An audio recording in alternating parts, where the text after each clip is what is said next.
দেখিছে যে মাত্ৰ এজন সাংবাদিকে আৰু তাত অলপ প্ৰশ্ন কৰাৰ কাৰণে বৰ্তমান চৰকাৰ ইমান ভয় খাই গ'ল যে এটা পিছত এটা গোচৰ লগাই এই সাংবাদিকজনক তেওঁলোকে ধৰিবলৈ চেষ্টা কৰিছে।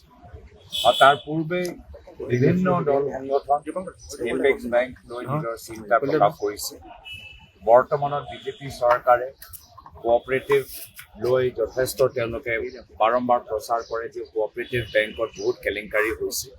মই বিচাৰোঁ প্ৰধানমন্ত্ৰী নৰেন্দ্ৰ মোদী ডাঙৰীয়ালৈ চিঠি প্ৰেৰণ কৰিছোঁ, গোটেই তথ্যবোৰ প্ৰকাশ কৰিছোঁ। বিভিন্ন সময়ত বিভিন্ন কমিশ্যন চিঠি দিছে, ডিটেইলছবোৰ বিচাৰিছে, ডিটেইলছ তেওঁলোকে পোৱা নাই।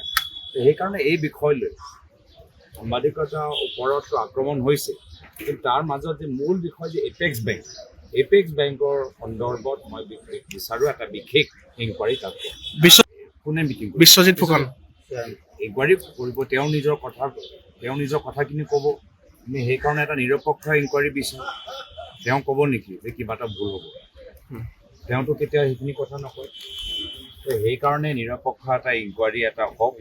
বহুত ইয়াত বিভিন্ন ভেণ্ডৰ লয়, IT চিষ্টেম লয়, বহুতখিনি ইয়াত কথা আছে।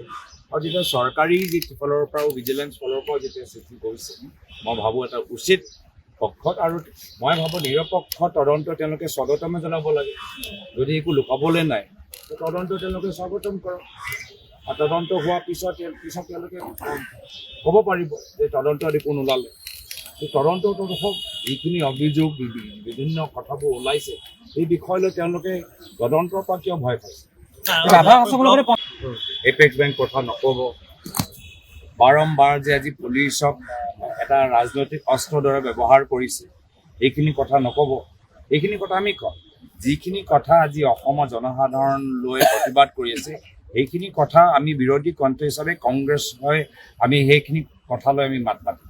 আৰু মই শলাগ লৈছোঁ, আজি অসমৰ সাংবাদিক সমাজৰ মই শলাগ লৈছোঁ যে মই দিল্লীত থাকোঁতে আমি সকলোৱে নয়দাত যিখিনি চেনেল আছে আমি সেইখিনি গদি মিডিয়া কওঁ, তেওঁলোকে সদায় চৰকাৰপন্থী।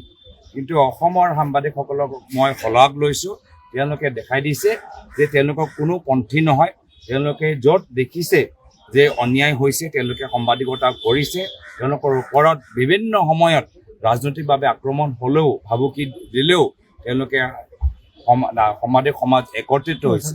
মই ভাবোঁ এই ভাৰতৰ দিল্লীত সেই নয়দাৰ গদি মিডিয়া অসমৰ সাংবাদিকসকলৰ পৰা শিকিবলগীয়া আছে। আজি অধিবক্তা হ'ব, আজি তেওঁলোকৰ আমাৰ লগত কোনো সম্পৰ্ক নাই, কিন্তু তেওঁলোকেও আজি ৰাস্তাত নামিবলৈ বাধ্য হৈছে। আশাকৰ্মীৰ কথাটো সকলোৱে দেখিছে, পলিটেকনিকৰ লেকচাৰসকলে দেখিছে যে সমগ্ৰ অসমৰ সমাজ ওলাই আহি অন্যায় বিৰোধী যে মাত মাতিছে। মই অসমৰ সমাজৰ এই সাহস লৈ আজি মই গৌৰৱ অনুভৱ কৰোঁ।